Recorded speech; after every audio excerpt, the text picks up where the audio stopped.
We like to move it, move it. We like to move it, move it. Oh, this is the yoga goat. My sister got it for the granddaughters, and it's hilarious. No, it's going to keep talking, even though I want it to be quiet. Sharon Horne-Ellstrom here. Welcome to day 167 of our Supersize You annual challenge. And today we're talking about mobility. How mobile are you? Which is really interesting because it came up in a call I was on yesterday. And I'm like, oh my gosh, that's what I'm talking about tomorrow in the Supersize You Business Challenge and the Supersize You Annual Challenge. I got to get rid of the goat. It's going to bother me. It moves and walks. It's super cute. The kids love doing yoga with it. And it farts, which is also quite funny for a little goat. So today we're talking about mobility and the impact that it has on longevity. And a lot of times we get this backwards. We think that we lose mobility because we age and get older, but it's actually the opposite that's true. We age because we quit moving around, we reduce our mobility, we reduce our activity, we reduce our flexibility and everything. We stop doing things that we used to do, and that is when we lose mobility. I don't know about you, but I want to talk about an exercise here today, or a tool that I use in every area and aspect of my life, because it's so powerful for me to understand myself better and the impact of different things on me. There's different types, and I play with this kind of stuff all the time, especially physical, because it's really easy to measure if it's having an impact on me or not. And I suspect it's the same for you too.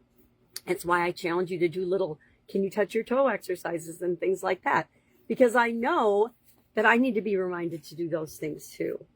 So mobility is a combination of strength and flexibility. And we've talked about those. We talked about strength training. We talked about flexibility.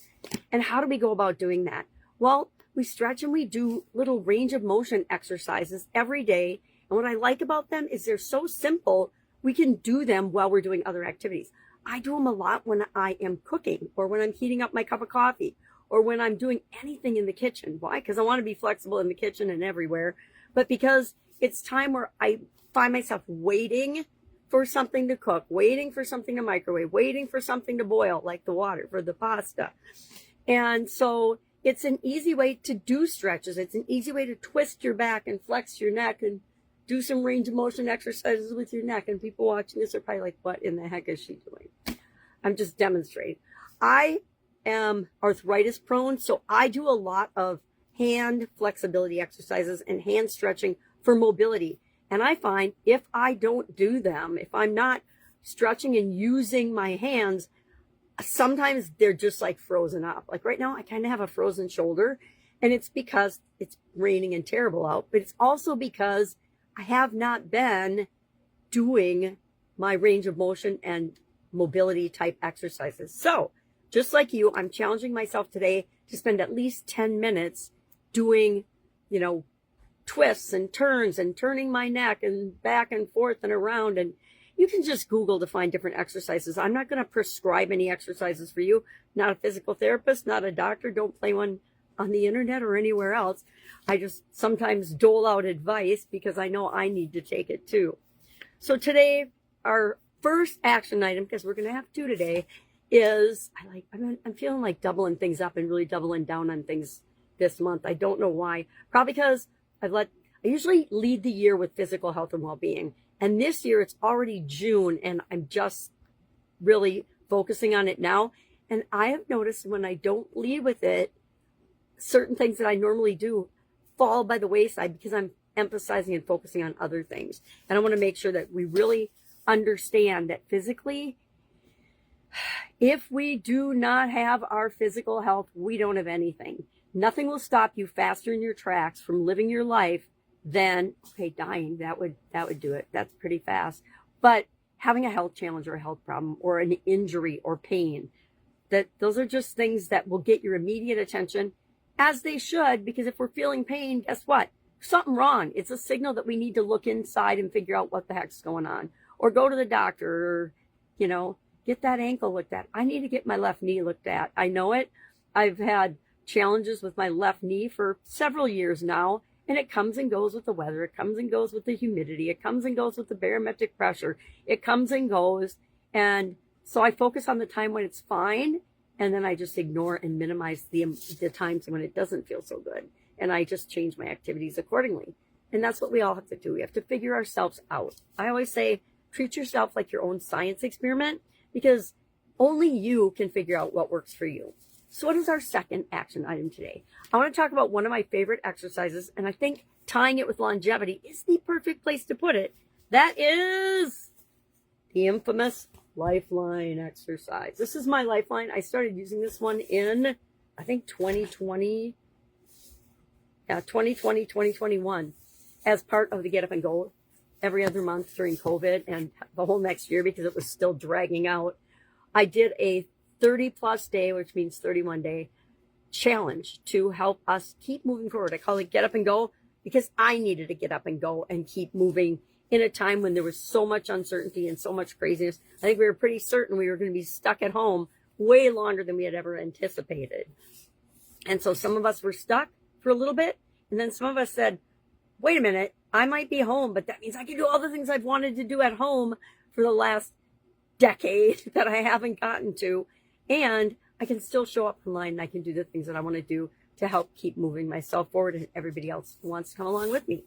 So the lifeline exercise is like those timeline exercises in social studies or history class. I don't even know what they call it nowadays, but it's describes a bunch of events and puts them on a timeline based on time, right? So year, date, whatever. And I like to use year, and I like to start out with the year I was born. Yes, I was born in 1960. You may do the math.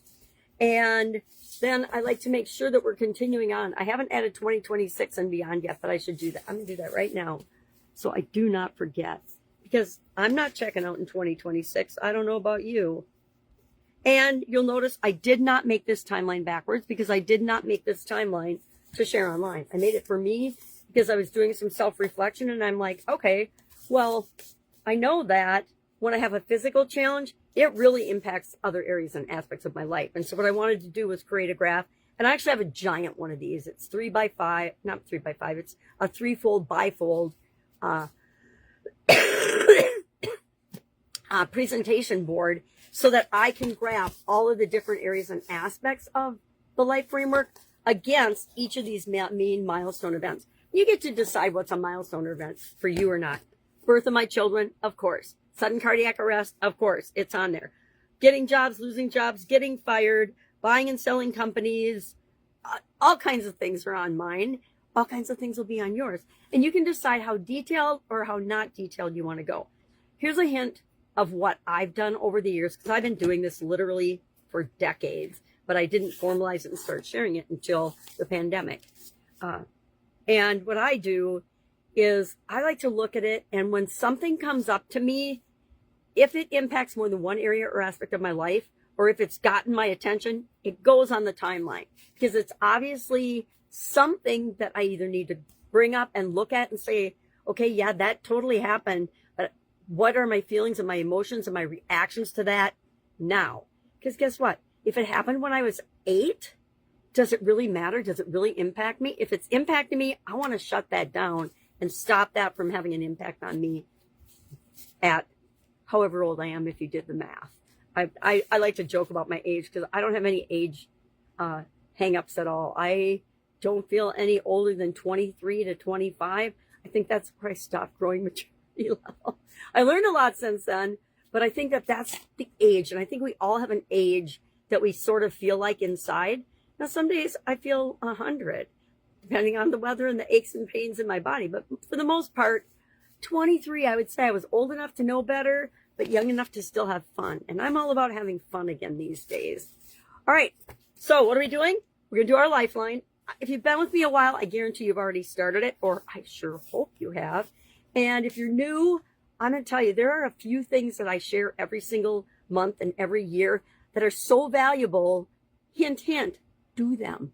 Do them for you. You're not doing it for anybody else. You're doing it for you.